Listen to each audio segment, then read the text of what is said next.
Hello प्यारे बच्चों, कैसे हो आप लोग। आज हम लोग ज्योग्राफी का फर्स्ट चैप्टर जिसका नाम है रिसोर्स एंड डेवलपमेंट वो हम लोग शुरू करेंगे। ठीक है। रिसोर्स एंड डेवलपमेंट जो है वो ज्योग्राफी का फर्स्ट चैप्टर है। ठीक है। आज से हम लोग ये शुरू करने वाले हैं। If you want to know about me you can read it here. Okay, let's start.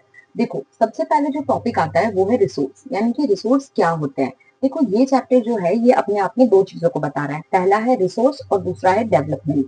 ठीक है, तो पहले हम लोग समझेंगे कि रिसोर्स क्या होता है और उसके बाद हम समझेंगे कि डेवलपमेंट क्या होता है या हम कैसे करते हैं। ठीक है।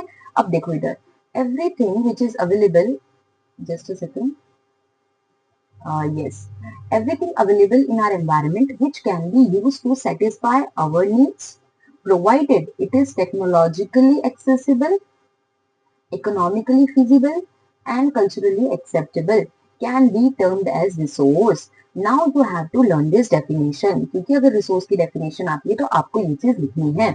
अब देखो, इसको हम थोड़ा सा डाइसेक्ट करते हैं। Everything available in our environment which can be use to satisfy our needs, यानी कि जो भी चीज एनवायरमेंट में क्या है, अवेलेबल है ना, जो हमारी नीड्स को सेटिस्फाई करती है, यानी कि हमें कुछ चाहिए वो हमें प्रोवाइड करती है। प्रोवाइडेड है ना, यानी कि किन चीजों के साथ। तो तीन कंडीशन है यहाँ पे। पहली कंडीशन क्या है, टेक्नोलॉजिकली एक्सेसिबल हो, यानी कि हमारे पास ऐसी टेक्नोलॉजी हो जिससे हम उस जो मिनरल है, जो रिसोर्स है, हम उसको क्या कर पाए, यूज कर पाए। तो क्या हो, टेक्नोलॉजिकली एक्सेसिबल। दूसरा क्या है, इकोनॉमिकली फीजिबल। इकोनॉमिकली फीजिबल यानी कि इकोनॉमी यानी कि पैसे से रिलेटेड, और फीजिबल यानी कि जिसे जो हम इकोनॉमिकली ले पाए, है ना, यानी कि हमारी गवर्नमेंट के पास या हमारी कंट्री के पास इतना पैसा हो कि हम उस पर्टिकुलर रिसोर्स को यूज कर पाए, that is economically feasible. And the third is culturally acceptable. Culturally acceptable का मतलब ये है कि हमारा जो कल्चर है उसके अकॉर्डिंग हम उसे एक्सेप्ट कर पाए। अब कल्चर के अकॉर्डिंग एक्सेप्टेंस कैसे, मान लो कोई मिनरल है ना, मान लो कोई भी मिनरल है, वो क्या करता है, मान लो कोई भी मिनरल है ना, तो वो क्या करेगा, अगर वो किसी ट्राइबल एरिया में है, ठीक है, अब वो ट्राइबल जो वहां के लोग हैं वो क्या करेंगे, वहां पे उसको बहुत ज्यादा मान लो सेक्रेड मानते हैं। सेक्रेड मतलब कि बहुत ऐसे पवित्र मानते हैं, तो वो आपको उस मिनरल को हाथ ही नहीं लगाने देंगे। अब वो अगर हाथ लगाने नहीं देंगे तो आप उसको रिसोर्स बनाओगे कैसे, राइट। तो everything available in our environment which can be used to satisfy our needs, provided it is technologically accessible, economically feasible and culturally acceptable, can be termed as resource, है ना। तो ये तीनों टर्म आपको याद रखनी है, technologically accessible, economically feasible and culturally acceptable. ठीक है। अब आगे देखो, किसी भी चीज को ह्यूमन बीइंग जो है वो कनेक्ट करके क्या बना देता है, रिसोर्स बना देता है। देखो, कोई चीज एनवायरमेंट में अवेलेबल है, यानी कि फिजिकल एनवायरमेंट में, नेचर में कोई चीज अवेलेबल है, उसको ह्यूमन बीइंग क्या करेगा, इंस्टीट्यूशन सेटअप करेगा। इंस्टीट्यूशन सेटअप करने के बाद क्या करेगा, टेक्नोलॉजी का यूज करके उसको रिसोर्स बना देगा। कौन, यानी कि इन सब चीजों के बीच में, फिजिकल एनवायरमेंट, इंस्टीट्यूशन और टेक्नोलॉजी, इनके बीच में सिर्फ एक ही कनेक्शन है, और वो कनेक्शन क्या है, ह्यूमन बीइंग। यानी कि एट द एंड रिसोर्स को रिसोर्स बनाता कौन है, ह्यूमन बीइंग। ठीक है। The process of transformation of things available in our environment involve an interactive relationship between nature, technology and institution।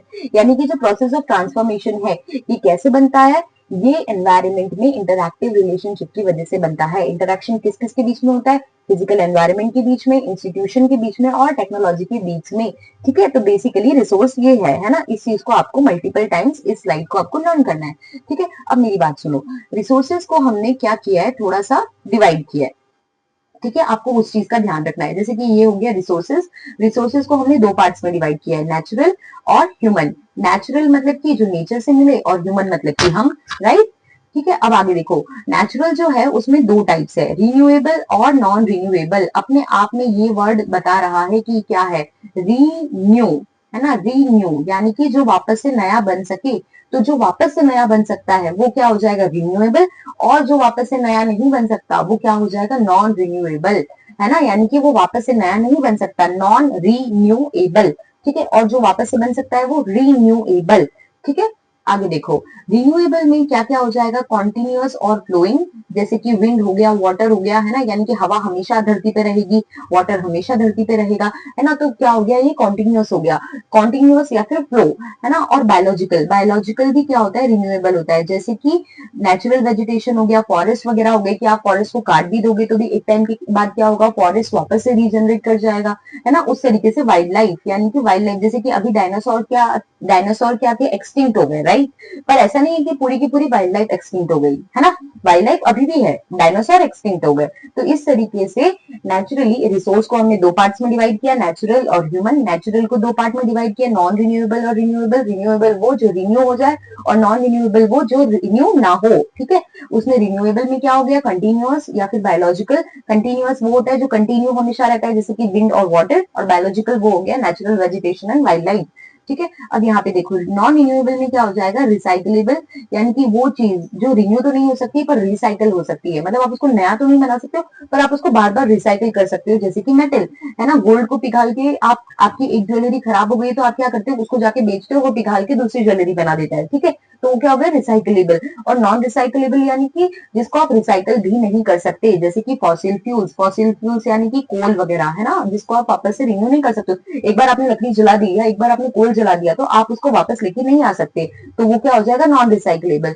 अब मेरी बात सुनो, ह्यूमन, ह्यूमन भी जो है एक्चुअली आप लोगों के सिलेबस में ये नहीं है ना, तो अभी ह्यूमन एज ए रिसोर्स छोड़ दीजिए, ठीक है। आप लोगों को बस इतना सा ध्यान रखना है, natural, renewable, non renewable, continuous, biological, natural vegetation, wild life और रिसाइकलेबल मटेरियल्स, ठीक है। अभी यहाँ पे देखो अब क्या किया है हमने, दिस रिसोर्सेज, ये now this is very important, you have to learn this, ठीक है। This resources can be classified in the following ways, है ना, यानी कि रिसोर्सेज को हमने पर्टिकुलरली क्लासिफाई किया है कुछ तरीकों से।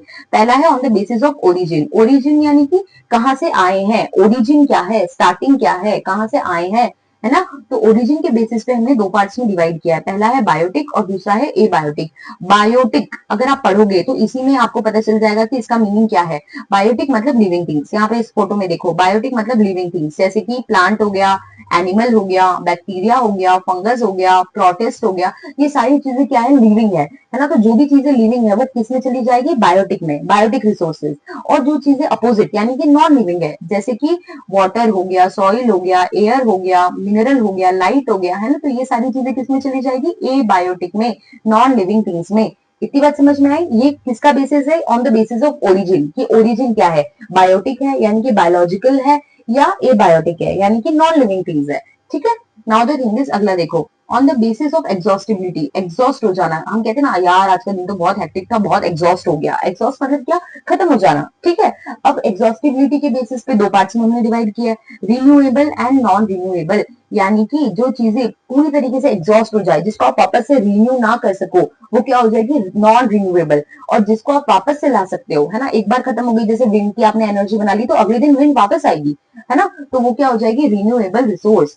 आगे देखो, on the basis of ownership. Ownership के बेसिस पे आप कर सकते हो। अब देखो ओनरशिप मतलब कि हक, है ना, राइट, ठीक है। तो ओनरशिप के बेसिस पे चार फॉर्म में आप डिवाइड करते हो रिसोर्सेज को। पहला इंडिविजुअल, जैसे कि आपका घर हो गया, आपकी दुकान हो गई, ये सब इंडिविजुअल ओनरशिप में चला जाएगा कि इस पर मेरा राइट है ना। अगला देखो, अगला है कम्युनिटी। कम्युनिटी यानी कि जैसे आपके घर के पास का गार्डन हो गया, मंदिर हो गया, ये सब किस में चला जाएगा, कम्युनिटी में चला जाएगा, क्योंकि कम्युनिटी इसको चला रही है ना। आगे देखो क्या है, नेशनल एंड इंटरनेशनल। नेशनल में क्या हो जाएगा, जैसे कि वाइल्ड लाइफ सेंचुरी हो गया, नेशनल पार्क्स हो गए, है ना, रोड्स हो गए, तो ये सब किस में चले जाएंगे, नेशनल रिसोर्स में, ठीक है।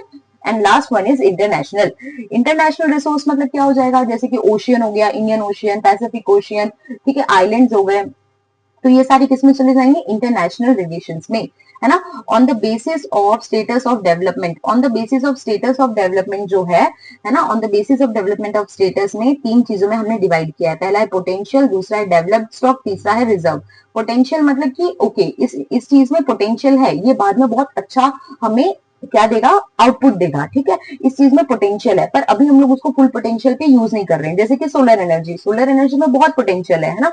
अभी अगर सोलर एनर्जी को हम लोग उसके फुल एक्सटेंट पे जाके यूज करें तो हमें दूसरी किसी भी चीज की जरूरत ना पड़े, पर हमारे पास इतनी अच्छी टेक्नोलॉजी नहीं है, और दूसरा इकोनॉमिकली थोड़ा फिजिबल भी नहीं है ना। तो इस वजह से ये पोटेंशियल रिसोर्स तो है पर हम लोग इसे फुली यूज नहीं कर पा रहे। डेवलप्ड स्टॉक मतलब कि जिसे हम फुली यूज कर रहे हैं, जैसे कि कोल हो गया, हाइड्रो इलेक्ट्रिसिटी हो गई, ठीक है, इसको हम लोग फुल यूज कर रहे हैं, यानी कि जितने एक्सटेंट पे हम जाके यूज कर सकते हैं उतने एक्सटेंट पे हम जाके यूज इसको कर रहे हैं, ठीक है।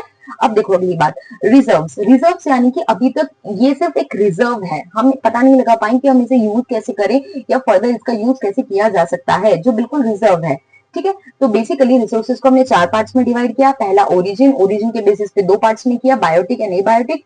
दूसरा किस पे किया, एग्जॉस्टिबिलिटी, एग्जॉस्ट हो जाना यानी कि खत्म हो जाना, तो इसके बेसिस पे हमने दो पार्ट्स में किया, रिन्यूएबल जो बार बार रिन्यू हो जाए, और नॉन रिन्यूएबल, जिसको आप रिन्यू नहीं कर सकते हो। अगला ओनरशिप, ओनरशिप के बेसिस में 4 उसने किया, पहला हो गया इंडिविजुअल, दूसरा हो गया कम्युनिटी, तीसरा हो गया नेशन और चौथा हो गया इंटरनेशनल। ठीक है, और आखिरी में आता है status of development. Status of development में पहला आता है पोटेंशियल, दूसरा आता है डेवलप स्टॉक और तीसरा आता है reserve.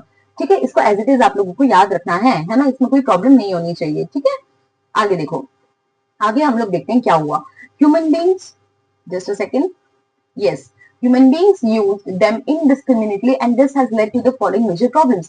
Now the thing is कि ये resources तो हमारे पास है, फ्रॉम द वेरी स्टार्टिंग ये है ना, पर अब हम लोगों ने क्या किया है, टेक्नोलॉजी जैसे जैसे बढ़ती जा रही है हम लोग इसको इनडिस्क्रिमिनेटली यूज कर रहे हैं। इनडिस्क्रिमिनेटली मतलब हमें पता नहीं है कि उसका एक्सटेंट कितना है, हम एक पर्टिकुलर जगह से कितना कोयला निकाल सकते हैं या कितना गोल्ड निकाल सकते हैं, we don't know, we are just extracting it the best way possible, है ना, जितना हम निकाल सकते हैं उतना हम निकाल रहे हैं। ठीक है, तो we are using it indiscriminately and this has led to the following major problems, है ना, जिसकी वजह से बहुत ज्यादा प्रॉब्लम्स हो रही है। जिसमें पहली प्रॉब्लम क्या है कि depletion of resources for satisfying the greed of a few individual. कुछ लोगों की ग्रीड की वजह से जो रिसोर्सेज है वो क्या होते जा रहे हैं, डिप्लीट होते जा रहे हैं, खत्म होते जा रहे हैं, है ना। ऐसा तो नहीं है कि भाई हम सबने फैक्ट्रीज लगा रखी है, हम सबको इक्वल जो है हिस्सा मिल रहा है, नहीं।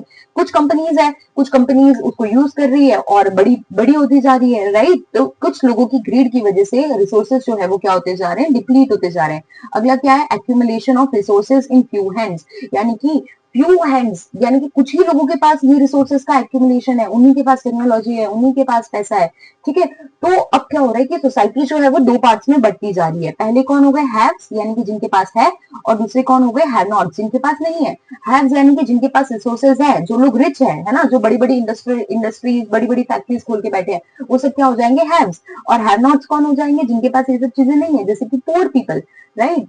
अगला देखो, indiscriminate exploitation of resources has lead to ecological global ecological crisis, है ना, यानी कि हम जो इनडिस्क्रिमिनेट यूज कर रहे हैं रिसोर्सेज का, उसकी वजह से ग्लोबल क्राइसिस होने वाली है। जैसे कि अभी हम लोग देख रहे हैं ग्लोबल वार्मिंग, दिन पे दिन ग्लोबल वार्मिंग बढ़ता जा रहा है ना। ओजोन लेयर डिप्लीशन होता जा रहा है। ओजोन लेयर डिप्लीशन मतलब कि ओजोन लेयर जो है वो क्या हो रहा है, ग्रीन हाउस गैसेस की वजह से डिप्लीट होती जा रही है, उसकी वजह से हार्मफुल यूवी रेज हमारी अर्थ पर गिर रही है, राइट। अगला देखो, एनवायरमेंटल पॉल्यूशन यानी कि एयर पॉल्यूशन, वाटर पॉल्यूशन, ये सब दिन पे दिन बढ़ता जा रहा है। एंड आखिरी में लैंड डिग्रेडेशन, लैंड डिग्रेडेशन यानी कि लैंड जो है वो दिन पे दिन डिग्रेड होता जा रहा है, दिन पे दिन डिग्रेड होते जा रहा है, यानी कि उसकी कैपेसिटी कुछ है और वो उससे ज्यादा प्रोड्यूस कर रहा है, जिसकी वजह से फ्लड्स होते जा रहे हैं, अर्थक्वेक आ रहे हैं, है ना। अब आगे देखो क्या हुआ। अब यहाँ पे जरूरत पड़ती है, अच्छा एक चीज और समझ लो, वापस एक बार रिवाइज कर लेते हैं कि मेजर प्रॉब्लम्स क्या हो रही है इनडिस्क्रिमिनेट यूज की वजह से, depletion of resources, accumulation of resources in few hands and the last one is global ecological crisis. ठीक है, ये तीनों चीजें आपको याद रखनी है। आगे देखो, अब इस चीज से डील करने के लिए हमें जरूरत है प्लानिंग की, है ना, रिसोर्स प्लानिंग की, यानी कि आप किसी रिसोर्स को कितने एक्सटेंट तक जाके यूज कर सकते हो। ठीक है, तो अब देखो क्या हुआ, resource planning is essential for sustainable existence of all the forms of life. Sustainable existence is a component of sustainable development, यानी कि सस्टेनेबल एग्जिस्टेंस क्या है, ये एक फॉर्म ऑफ सस्टेनेबल डेवलपमेंट ही है। ठीक है, तो अब बात आती है कि सस्टेनेबल डेवलपमेंट क्या है। तो अब हम अगली स्लाइड में क्या पढ़ेंगे कि सस्टेनेबल डेवलपमेंट क्या है। देखो यहाँ पे मैंने फोटो से तुम लोगों को बताया कि ग्लोबल वार्मिंग किस तरीके से हम लोगों को हार्म कर रही है ना। यहाँ पे देखो, यहाँ पे दिन क्या होता जा रहा है, देखो इस तरीके से हमारी डाइवर्सिटी बढ़नी चाहिए थी, पर ग्लोबल वार्मिंग की वजह से क्या होता है जा रहा है, दिन पे दिन ये सारे पेड़ पौधे क्या होते जा रहे हैं, सूखते जा रहे हैं, राइट। अभी यहाँ पे देखो ये क्या है, ये क्या है, ये ओजोन लेयर डिप्लीशन है, ओजोन लेयर डिप्लीशन, है ना। अभी आप लोग छोटी क्लासेस में तो आप लोगों को ओजोन का फॉर्मूला नहीं पता होगा, तो ये यहाँ पे मैं आप लोगों को इक्वेशन नहीं समझा पाऊंगी, अदरवाइज ये O3 जो है ये क्या है, ओजोन है। अब देखो पहले क्या था कि ये जो रेस थी वो यहीं पे ब्लॉक हो जाती थी, है ना, और एक आधी रे कभी अर्थ पे आती थी जो कि हम लोग डील कर लेते थे। पर अब क्या हो रहा है, हम लोग इतना ज्यादा CFC गैसेस वगैरह यूज करते जा रहे हैं कि ये जो रेज है ये यहाँ पे बीच में रुकी नहीं रही है, ये सीधा डायरेक्टली अर्थ में पेनिट्रेट करती जा रही है। ठीक है, यहाँ पे देखो अगला, अगला है सस्टेनेबल डेवलपमेंट। सस्टेनेबल डेवलपमेंट मतलब क्या होता है और इसका पहली बार जो यूज है वो कहाँ और कब और कैसे हुआ, ये हम लोग पढ़ेंगे इसकी नेक्स्ट वीडियो में। ठीक है, तो आप लोग इतना रिवाइज करो, इसमें कोई डाउट है तो मुझे कमेंट सेक्शन में बताओ, और इसके बाद अगली वीडियो मैं कंटिन्यू इसी प्लेलिस्ट में क्या कर रही हूँ, लिंक कर रही हूँ, तो आप लोग क्या कीजिए, अगली वीडियो को जाके देखिए। ठीक है, तब तक के लिए all the best, thank you.